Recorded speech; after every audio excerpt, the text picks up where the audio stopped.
आपके माध्यम से मैं बताना चाहता हूँ हमारे हरदा वासियों को कि हमारे हरदा में बड़ी बड़ी योजनाएं चल रही हैं और योजनाओं का क्रियान्वयन भी चालू है।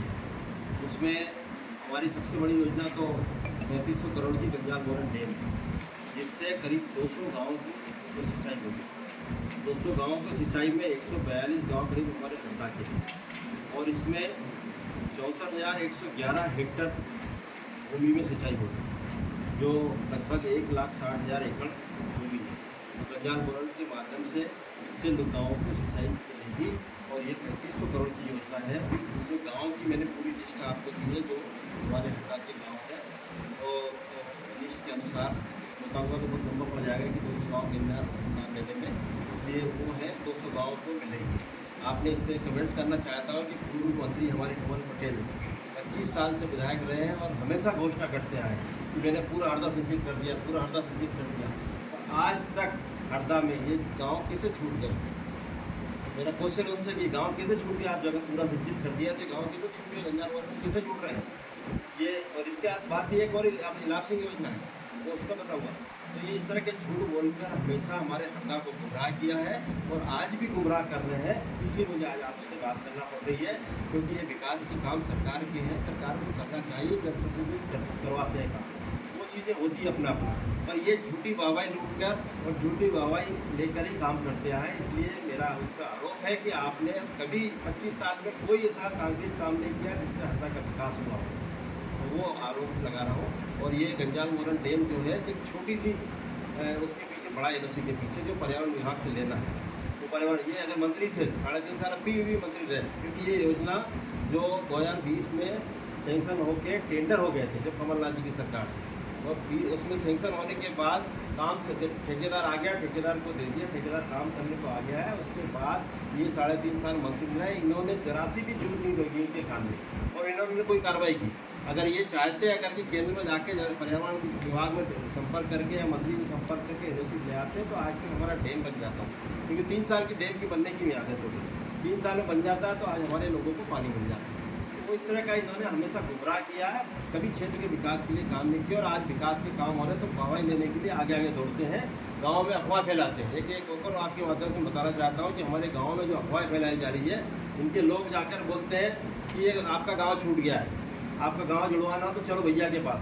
वो भैया के पास ले जाते 10-15 लोगों को ज़बरदस्ती, और ज़बरदस्ती ले जाने के बाद वापस वो वहाँ जाके कि मैं करवाता हूँ, और 2 दिन बाद बोलते हैं कि नाम जुड़ गया आपका, जबकि किसी को मालूम ही नहीं हरदा में कितने गांव हैं, कितने गांव को पानी मिल रहा है। तो आज मैं घोषणा भी कर रहा हूँ, आपके सामने सब डिक्लेयर कर रहा हूँ कौन से गाँव है, किस किस को गाँव को क्या क्या मिलना है, कौन गाँव का कितना हेक्टेयर ज़मीन जा रही है, ये आपको फाइल के माध्यम से आपको दे रहा हूँ। तो ये जनता तक जाएगी तो ज़्यादा अच्छा, लोगों को गुमराह नहीं होगा। गाँव की बंदी विधानसभा के और बाकी पूरे के पूरे हरदा के। तो ये हमारी नर्मदा पट्टी पूरी की पूरी वहाँ से लगा के आपका बाजपाट गोदागढ़ी से लगा कर हमारे यहाँ नछोरा और यहाँ गोदा गाँव तक का ये पूरी नर्मदा साइड की पूरी होगी। तो लिफ्ट इरीगेशन के माध्यम से योजना है। ये एक बैराज जो बन रहा है आपने देखा महोली में, जो 1200-1300 करोड़ के लगभग का बैराज बन रहा है, उसमें इलाप सिंह योजना 720 करोड़ की है, जिससे इलाप सिंह योजना से हरदा को फायदा मिलेगा। लिफ्ट इरीगेशन से 2 पंप लगेंगे, एक पंप लगेगा बड़ा अपने महोली में और एक पंप लगेगा हमारे करणपुरा में। 2 पंप हाउस बनेंगे और इससे पाइपलाइन के माध्यम से सब लोगों को पानी मिलेगा और 118 गाँव को पानी मिलेगा। तो उसमें भी हमारा करीब ये जा रहा है 26,897 हेक्टेयर में सिंचाई होगी। इस तरह से ये देखें 64 ये और 26 ये, तो ये 100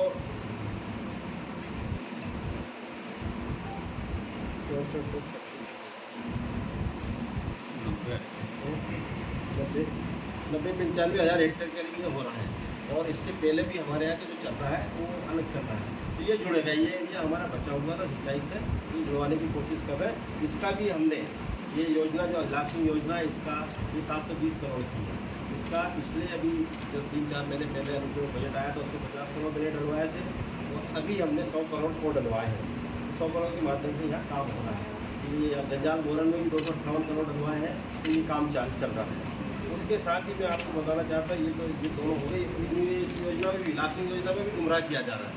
कमल पटेल जी है, इनके लोगों के द्वारा गुमराह किया जा रहा है कि काम नहीं होगा तो ये गाँव नहीं होगा, ये छूट जाएगा। तो ये चीज़ें नहीं होना चाहिए, काम होना चाहिए। और मेरा आप लोगों के माध्यम से उनसे यही निवेदन कर रहा हूँ मैं तो कि भैया क्षेत्र का विकास होने दीजिए, क्षेत्र के विकास में अड़ंगा मत डालिए, लोगों को गुमराह मत करिए।